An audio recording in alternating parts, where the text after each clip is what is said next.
కర్ణుడికి పుట్టుకతోనే కవచం ఎలా వచ్చింది?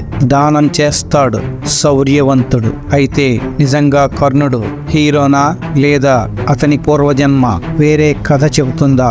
పురాణ కథనం ప్రకారం కర్ణుడు తన పూర్వజన్మలో దంభోద్భవుడు అనే రాక్షసుడు సూర్యుని కోసం ఘోర తపస్సు చేసి చావు లేకుండా వరం అడిగాడు. కానీ సూర్యుడు అన్నాడు, అది అసాధ్యం, ఇంకేదైనా వరం కోరుకో అని.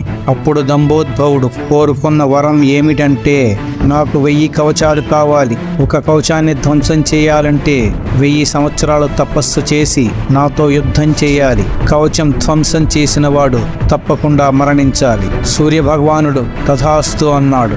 వరగర్వంతో యజ్ఞయాగాదులకు అడ్డుపడి మహర్షులను ప్రజలను హింసించడం మొదలుపెట్టాడు. అప్పుడు బాధితులంతా విష్ణుమూర్తిని శరణు కోరారు. విష్ణువు నారాయణ ఋషి అవతారంలో వానిని సంహరిస్తాను అని మాట ఇచ్చాడు. అలాగే నారాయణ ఋషిగా అవతరించి శివుని కోసం తపస్సు చేశాడు. తపస్సు చేస్తున్న నారాయణుని తేజస్సు నుంచి నరుడు జన్మించాడు. ఇద్దరూ కలిసి ఒకరు తపస్సు, ఒకరు యుద్ధం.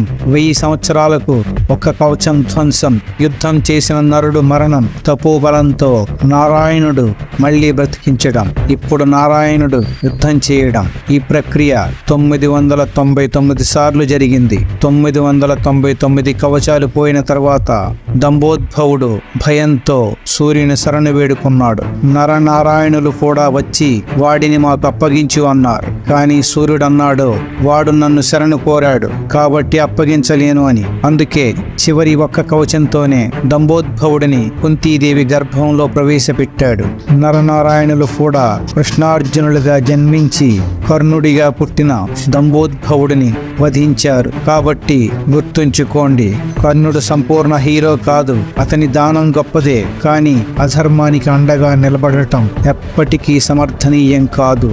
కర్ణుడు బాధితుడు కావచ్చు, కానీ ధర్మాత్ముడు మాత్రం కాదు.